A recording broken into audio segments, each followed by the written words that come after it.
Invincibles three-peat, how they did it and why era could be ending.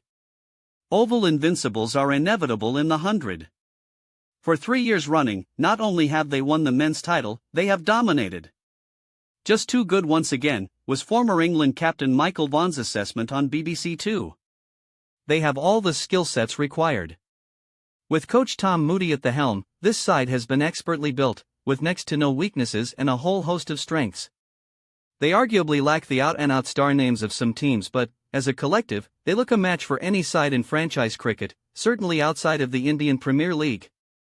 They have all the difference in the bowling department and they have all the power, left-hand and right-hand combinations, with the bat, added Vaughan.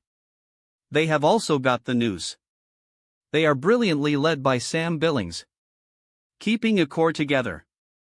Key to their success has been keeping a core of players together for a prolonged period of time, a rarity in franchise cricket. 5 players, Sam Curran, Tom Curran, Will Jacks, Sam Billings and Nathan Soter, have played more than 30 games for the Invincibles. No other men's 100 side boasts more than 3, while Invincibles also have Jordan Cox, this year's leading run scorer, on 29 matches. It has created a situation where every player knows their role. As such, a batter like Donovan Ferreira is able to relax, knowing both the chances are he won't face many balls and that when he does, his job is simple: hit sixes.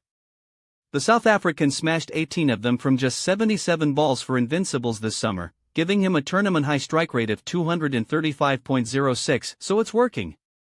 Ferreira is an example of a shrewd selection to fill a specific role, but for some positions, the Invincibles have shown a willingness to go out and get the very best. Leg spin is where they have had star power, with big money paid for Sunil Narine and Adam Zampa, who flew in from Australia just for this year's final, in recent years, before Rashid Khan took over for the bulk of the group stage this summer.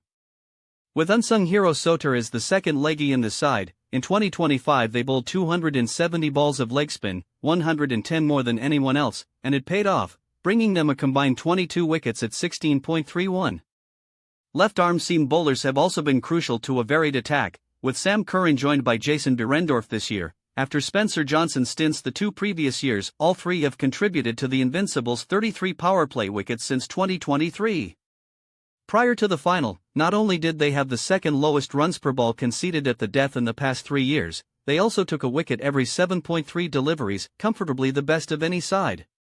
With the bat, they tend to explode late in their innings, the final against Trent Rockets this year a rare exception, with 102 sixes in the last 25 balls of an innings since the 100's inception. It is little wonder they have won 78% of their matches during their 3 seasons of dominance. An edge and a swagger. Some of what makes a great team cannot be measured by statistics, though. The grit and determination to fight for every ball has been on display all year. When opener Tawanda Mwai said earlier this in the tournament that playing for the Invincibles feels like playing for Chicago Bulls in the 1990s, it was a comment on the talent within the squad. However, there has also been something a bit Michael Jordan in the way the Invincibles have tried to get themselves going by imagining they have been slighted by opponents at times this season. Tom Curran called Birmingham Phoenix's Liam Livingstone, a longtime friend of his, a fat slob in one game, while numerous Invincibles players, including Ferreira, were only too happy to get into a fiery verbal exchange with London Spirit's Jamie Overton recently, despite the fact the match was all but won. It is a team not only willing to fight, but seek it out. They enjoy it. And it has taken them to 3 straight titles. However, getting the band back together for a crack at a 4th title next year? That is looking increasingly unlikely. The end of an era? The arrival of new investment into the 100 brings new owners and new ideas, with shareholders taking operational control from October 1st.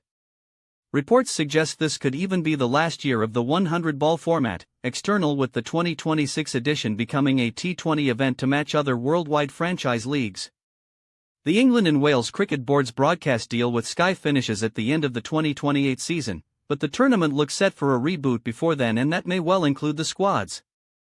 With what is going on next year, there has been chat in the group that it might be the last time we play with each other, Invincibles fast bowler Saqib Mahmood told BBC Two. To win it with this group, not knowing what will happen, is special. With talk of a new auction system to replace the draft and teams only being able to retain a certain number of players, this could be the end for this Invincibles side. They will not be the only team impacted by the changes. The suggestion is sides will only be able to retain one overseas player, which means women's champions Northern Superchargers would face the unenviable task of choosing between Australian superstars Annabelle Sutherland and Phoebe Litchfield, for example. The aim would be to create a more even playing field, but how will young Invincibles fans feel if their team struggle next year having seen a great side torn apart? That is one of many questions yet to be answered, with the looming specter of change hanging over the 100, but if this is the end of the 100 ball format, no side mastered it like Oval Invincibles.